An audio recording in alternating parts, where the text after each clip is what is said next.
Israel ഗസയ്ക്കുമേൽ നടത്തുന്ന അധിനിവേശം ഒരുപക്ഷെ ലോകം മറന്നു എന്നൊക്കെ സംശയിക്കാൻ പറ്റുന്ന സമയമാണിത്. പക്ഷെ അപ്പോഴും ഡേ 1 മുതൽ അത് കവർ ചെയ്തുകൊണ്ടിരിക്കുന്ന, ലോകത്തിന് മുമ്പിലേക്ക് അതിൻ്റെ വിഷ്വൽസ് എത്തിക്കുന്നതിൽ പ്രധാനപ്പെട്ട പങ്ക് വഹിക്കുന്ന ലോകത്തെ ഒരു ചാനൽ, ഒരേ ഒരു ചാനൽ എന്ന് വിളിക്കാവുന്നത് അൽ ജസീറയാണ്. ഖത്തർ ആസ്ഥാനമായിട്ടുള്ള ചാനലാണ്. അവർ ഈ അധിനിവേശത്തെ, ഈ അങ്ങേയറ്റം പരിധി കവിഞ്ഞിട്ടുള്ള മനുഷ്യത്വരഹിതമായിട്ടുള്ള ഈ ആക്രമണത്തെ ടെലിവൈസ് ചെയ്യുന്നതിൽ, അതിൻ്റെ ഒരു ഭീകരത ലോകത്തെ അറിയിക്കുന്നതിൽ പ്രധാന പങ്ക് വഹിക്കുന്ന സ്ഥാപനമാണ്. അപ്പോൾ അൽ ജസീറയെ തുടക്കം മുതൽ തന്നെ അതിൻ്റെ സംപ്രേഷണം ഇല്ലാതാക്കാൻ, അവരെ പിന്തിരിപ്പിക്കാനൊക്കെയുള്ള വലിയ ശ്രമം ഇസ്രായേലിൻ്റെ ഭാഗത്തുനിന്നുണ്ടായിരുന്നു. അപ്പോൾ അൽ ജസീറയെ എങ്ങനെ തടയാം എന്നതിനെക്കുറിച്ച് ആലോചിക്കുന്നു. ഒരു നിയമം കൊണ്ടുവരുന്നു.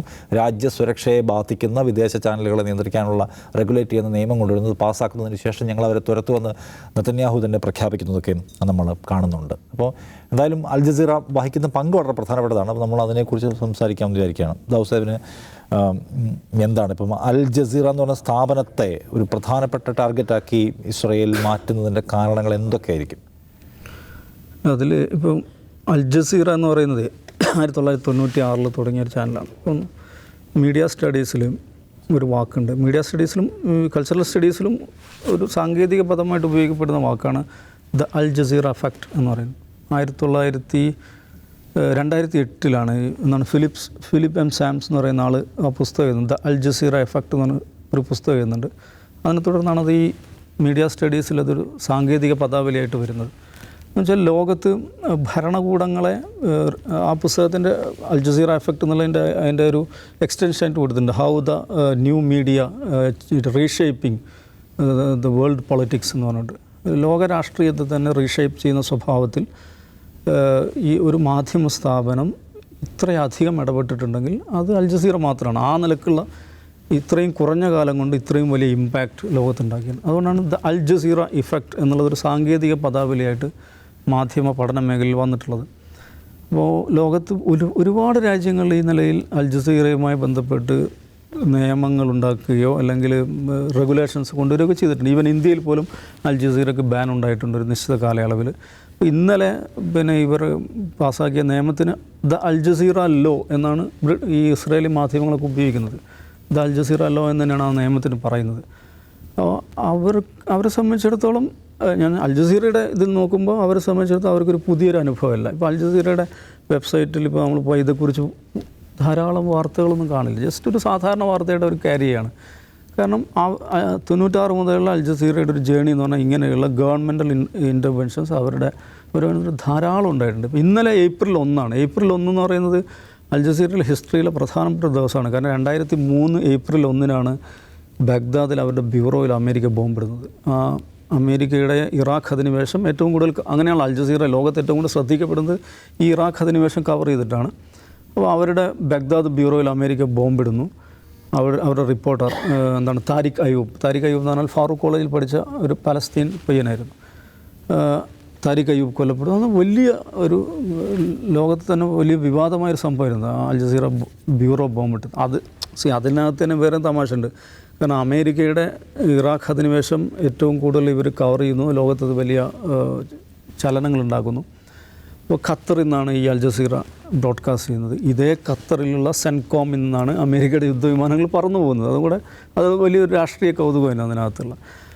അപ്പോൾ ഞാൻ പറഞ്ഞു വെച്ചാൽ ഏപ്രിൽ 1 എന്ന് പറഞ്ഞാൽ അൽ ജസീറയുടെ ചരിത്രത്തിൽ പ്രധാനപ്പെട്ട ഒരു ദിവസമാണ്. കാരണം അവരുടെ ഏറ്റവും സീനിയറായിട്ടുള്ളൊരു ജേർണലിസ്റ്റ് ഒരു വ്യോമാക്രമണത്തിൽ, ഒരു മാധ്യമ ബ്യൂറോയ്ക്ക് നേരെ വ്യോമാക്രമണം ഉണ്ടാകുക, അതിലവരുടെ ജേർണലിസ്റ്റ് കൊല്ലപ്പെടുക എന്നൊക്കെ പറയുന്ന അപൂർവമായിട്ടുള്ള സംഭവമാണ്. അപ്പോൾ അങ്ങനെ നോക്കുമ്പോൾ എന്തുകൊണ്ട് ഇസ്രായേൽ അൽ ജസീറയെ നിരോധിക്കുന്നു, അല്ലെങ്കിൽ അൽ ജസീറയെ നിരോധിക്കാൻ വേണ്ടി ഒരു നിയമം കൊണ്ടുവരുന്നു എന്ന് പറഞ്ഞിട്ടുണ്ടെങ്കിൽ അത് വളരെ ലോജിക്കലാണ് അവരുടെ ഇസ്രായേലിൻ്റെ ഒരു കാഴ്ചപ്പാടിലൂടെ നോക്കുമ്പോൾ. കാരണം ഇതൊരു ന്യൂസൻസാണ്, പല നിലക്കും കുഴപ്പമുണ്ടാകുന്നു. ഈ ഒക്ടോബർ 7 ശേഷമുള്ള ഇസ്രായേലിൻ്റെ അധിനിവേശം തുടങ്ങിയ ശേഷം നമ്മളൊരു കാര്യം മനസ്സിലാക്കണം. 136 ജേർണലിസ്റ്റുകൾ കൊല്ലപ്പെട്ടിട്ടുണ്ട്. ലോകത്ത് ഇത്രയും കുറഞ്ഞ സമയത്ത് ഒരു ഇവൻറ്റിൽ ഇത്രയും അധികം ജേർണലിസ്റ്റ് കൊല്ലപ്പെടുന്ന ഒരു അനുഭവം ലോകത്ത് ഇതുവരെ ഉണ്ടായിട്ടില്ല. നമ്മൾ മനസ്സിലായി ഇത്രയും കുറഞ്ഞ സമയം കൊണ്ട് ഇത്രയും ചെറിയൊരു ജോഗ്രഫിയിൽ ഇത്രയും അധികം ജേർണലിസ്റ്റുകൾ, 136 ജേർണലിസ്റ്റുകൾ കൊല്ലപ്പെടുക അസാധാരണമായിട്ടുള്ള സംഭവമാണ്. അതിൽ അൽ ജസീറയുടെ ലേഖകന്മാരുണ്ട്, അൽ ജസീറയുടെ ക്യാമറാമാനുണ്ട്. അൽ ജസീറയുടെ ഏറ്റവും ജനകീയനായിട്ടുള്ള അവരുടെ ബ്യൂറോ ചീഫ് വായിൽ ദഹ്ദൂഹ്, അദ്ദേഹത്തിൻ്റെ 1/2 ഡസനോളം കുടുംബങ്ങൾ കൊല്ലപ്പെടുന്നുണ്ട്. അദ്ദേഹം തന്നെ മകൻ കൊല്ലപ്പെടുന്നുണ്ട്, അദ്ദേഹത്തിന് പരിക്ക് പറ്റുന്നു. അതിപ്പോൾ ഖത്തറിൽ ചികിത്സയിലാണ്. ഇനി കഴിഞ്ഞ മുമ്പത്തെ വർഷമാണ് ഈ ഷിറിൻ എന്ന് പറയുന്നത്, ഷിറിൻ അബു അലഖ് എന്ന് പറയുന്നത്.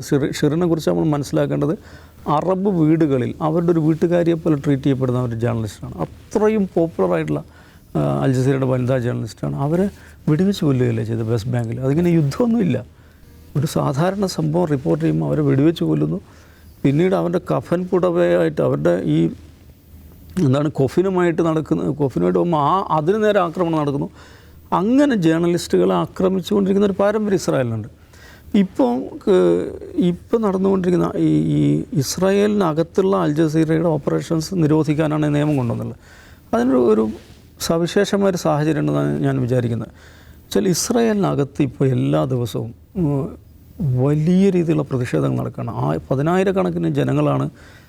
നേരത്തെ ടെല്ലവീവിൽ മാത്രമാണ് സമരം ഉണ്ടായിരുന്നത്. ഇപ്പോൾ ടെല്ലവീവ്, ഹൈഫ, ബെർഷെബ, ജെറൂസലം ഈ നഗരങ്ങളിലെല്ലാം എല്ലാ ദിവസവും രാത്രി 10,000-കണക്കിന് ജനങ്ങൾ തെരുവിലിറങ്ങുകയാണ്. എന്താണ് അവർ ഡിമാൻഡ് ചെയ്യുന്നത്? 1 വെടിനിർത്തലാണ്, 2 ഏർലി ഇലക്ഷൻസ്. ഈ നെതന്യാഹു സ്റ്റെപ്പ് ഡൗൺ ചെയ്യണം, ഇലക്ഷൻ പ്രഖ്യാപിക്കണം. ഈ യുദ്ധസമയത്ത് ഇങ്ങനെ ഈ വലിയ രീതിയിൽ സർക്കാർ വിരുദ്ധ പ്രക്ഷോഭങ്ങൾ അവിടെ നടക്കുകയാണ്. അതൊരു വശത്ത്. മറുവശത്ത് അതേക്കാൾ വലിയ ഒരു പ്രശ്നം അവിടെ നടക്കുന്നുണ്ട്. ഈ ഹരേദി ജ്യൂസ് എന്ന് പറഞ്ഞിട്ടൊരു വിഭാഗമുണ്ട്, ഓർത്തഡോക്സ് ജ്യൂസ്. അവർ ഈ IDF-ൽ ഇസ്രായേലിൽ നിർബന്ധിത സൈനിക സേവനം നിർബന്ധമാണ്. എന്നാൽ 18 വയസ്സായ എല്ലാവർക്കും സൈനിക സേവനം നിർബന്ധമാണ്. പക്ഷേ അതിൽ നിന്ന് എക്സംപ്റ്റഡ് ആയിട്ടുള്ള വിഭാഗമാണ് ഹരേദീസ്, ഓർത്തഡോക്സ് ജ്യൂസ് എന്ന് പറയുന്നത്. പക്ഷേ അവരെയും എൻലിസ്റ്റ് ചെയ്യണം എന്ന് പറയുന്ന കോടതി വിധി വന്നിട്ടുണ്ട്. അതിൽ ലാസ്റ്റ് ഡേറ്റാണ് ഏപ്രിൽ 1. ഏപ്രിൽ 1 ശേഷം അവരെയും എൻലിസ്റ്റ് ചെയ്യണം എന്ന്. അപ്പോൾ അത് പരമാവധി നീട്ടിയെടുക്കാൻ നെതന്യാഹു ശ്രമിച്ചിട്ടുണ്ട്. കാരണം അയാളുടെ ഈ കോയലീഷൻ പാർട്ട്നേഴ്സ് എല്ലാം ഇവരാണ്, ഓർത്തഡോക്സ് ജ്യൂസാണ്. അപ്പോൾ അതും ഇസ്രായേലി സമൂഹത്തിൽ വലിയ ഡിവൈഡ് ഉണ്ടാക്കിയിട്ടുണ്ട്. ഹരേദി ജ്യൂസ്, ഈ ഓർത്തഡോക്സ് ജ്യൂസും സെക്യുലർ ജ്യൂസും തമ്മിലുള്ള സംഘർഷം നിൽക്കുന്നുണ്ട്. ഈ സീസ് ഫയറിന് വേണ്ടിയിട്ടും ഇതിനെതിരായിട്ടുള്ള ഇത് നടക്കുന്നുണ്ട്. അതിനിടയിൽ ഈ പറയുന്ന ഇസ്രായേലിനകത്തു നിന്നുള്ള വാർത്തകൾ അൽ ജസീറ പോലെയുള്ള ഒരു ചാനൽ റിപ്പോർട്ട് ചെയ്യുന്നതിൽ അവർ ഒരുപക്ഷെ അസ്വസ്ഥരാകുന്നുണ്ടാകും.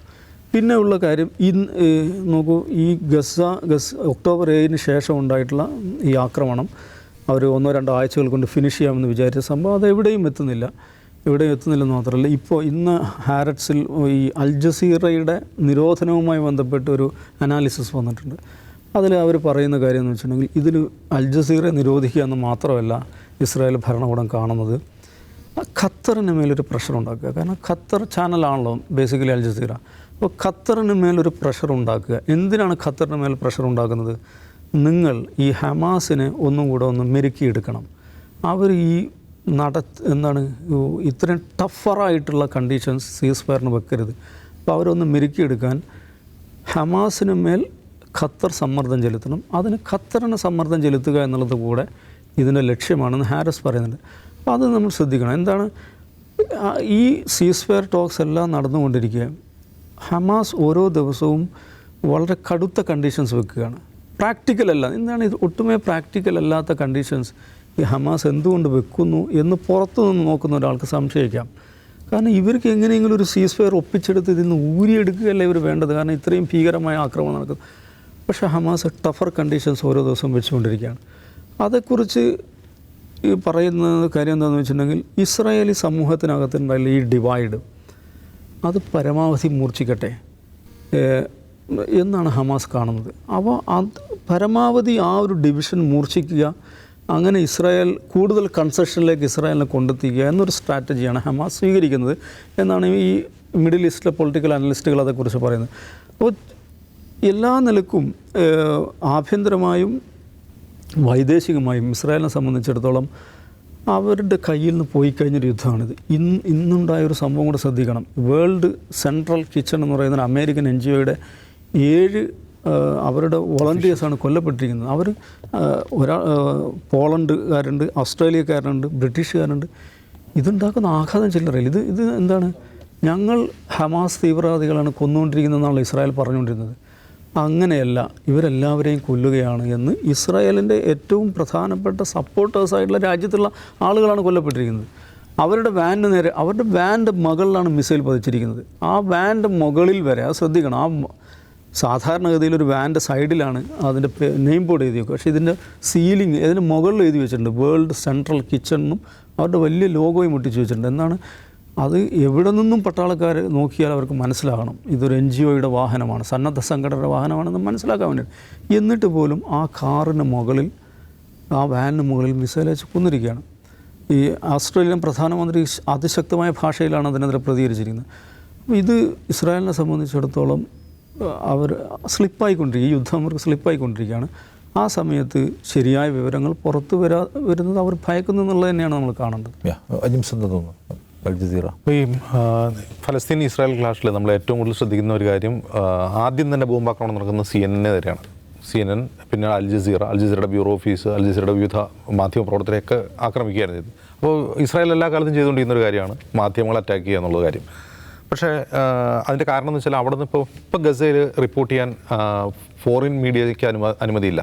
ഇപ്പോൾ അവിടെ നിന്ന് റിപ്പോർട്ട് ചെയ്യുന്നത് അൽജസീറ, ഒരു വിദേശത്തേക്ക് ഒരു വാർത്ത പുറത്തേക്ക് പോകണമെങ്കിൽ അൽജസീറയുടെ തദ്ദേശീയരായ മാധ്യമപ്രവർത്തകരാണ് അത് റിപ്പോർട്ട് ചെയ്യുന്നത്. പക്ഷേ ഈ പരമ്പരാഗത ട്രഡീഷണൽ മീഡിയ മാറ്റി നിർത്തി കഴിഞ്ഞാൽ യഥാർത്ഥത്തിൽ ഈ ഫലസ്തീൻ ഇസ്രായേൽ ക്ലാഷ് പുറലോകത്ത് എത്തിച്ചത് സോഷ്യൽ മീഡിയ നമുക്ക് നന്നായിട്ടറിയാം. സോഷ്യൽ മീഡിയ തന്നെ ടിക്ടോക്കാണ്. ഇപ്പോൾ ടിക്ടോക്ക് നിരോധിക്കുന്ന ഒരു നിയമം അമേരിക്കയിൽ ഹൗസ് ഓഫ് റെപ്രസെൻറ്റേറ്റീവ് പാസ്സാക്കി കഴിഞ്ഞ മാസം മാർച്ചിൽ. എന്തുകൊണ്ടായിരിക്കും ടിക്ടോക്ക് ഈ സമയത്ത്? മുമ്പ് ട്രംപിൻ്റെ കാലത്ത് ഇതൊരു ഓപ്ഷനായിട്ട് വന്നതാണ്. ഇന്ത്യയിൽ നിരോധിച്ച സമയത്ത് ട്രംപും അത് നിരോധിക്കണം എന്ന് പറഞ്ഞിട്ടുണ്ട്. കാരണം അത് അഡിക്റ്റീവാണ്, ചൈന നമ്മുടെ ഡാറ്റ ചോർത്തും എന്നുള്ളതൊക്കെയാണ്. യഥാർത്ഥത്തിൽ ടിക്ടോക്ക് നിരോധിക്കാൻ അമേരിക്ക താല്പര്യപ്പെടുന്നതിൻ്റെ പ്രധാനപ്പെട്ട കാരണം ഈ കണ്ടൻറ്റാണ്. അവരുടെ ആൽഗോരിതവും അവരുടെ കണ്ടൻറ്റുമാണ്. ബാക്കി എല്ലാം അവർക്ക് കൺട്രോൾ ചെയ്യാൻ പറ്റും. ഫേസ്ബുക്ക് കൺട്രോൾ ചെയ്യാം, ഇൻസ്റ്റാഗ്രാം കൺട്രോൾ ചെയ്യാം, ബാക്കിയെല്ലാം കൺട്രോൾ ചെയ്യാം. പക്ഷേ ടിക്ടോക്കിനെ കൺട്രോൾ ചെയ്യാൻ കഴിയുന്നുണ്ടായില്ല. അപ്പോൾ യഥാർത്ഥത്തിൽ ഈ യുദ്ധത്തിൽ ഫലസ്തീൻ്റെ ഒരു സഖ്യകക്ഷി എന്ന് പറയുന്നത് ടിക്ടോക്കായിരുന്നു. അത് മനസ്സിലാക്കിയിട്ടാണ് അമേരിക്ക അത് നിരോധിക്കാനുള്ള നിയമം കൊണ്ടുവരുന്നത്. ഇവിടെയും ഇത് തന്നെയാണ് സംഭവം. ഇപ്പോൾ അൽജസീറ മാത്രമാണ് ഒരു ഫോറിൻ മീഡിയ ഗസയിൽ നിന്ന് റിപ്പോർട്ട് ചെയ്യുന്നത്. എന്നിരിക്കെ ഇനി വരാൻ പോകുന്ന ഒരു 5-6 മാസം ഈ കോൺഫ്ലിക്റ്റ് വളരെ നിർണായകമാണെന്ന് ഇസ്രായേലിന് നന്നായിട്ടറിയാം, നെതന്യാഹുവിന് അറിയാം. 2 കാരണങ്ങളാൽ. ഒന്ന്, നെതന്യാഹുവിന് തൻ്റെ സീറ്റ് ഉറപ്പിക്കണം, ഈ ആഭ്യന്തരമായിട്ട് ഉയരുന്ന എതിർപ്പുകളെ മറികടക്കണം. മറ്റൊന്ന്, ഈ യുദ്ധം അവസാനിപ്പിക്കണം. യുദ്ധം എല്ലാ കാലത്തും തുറന്നുകൊണ്ട് ഇസ്രായേലിന് താല്പര്യമില്ലല്ലോ. കാരണം യുദ്ധം ചെയ്യാൻ ആൾ വേണ്ടേ, പട്ടാളക്കാർ വേണ്ടേ.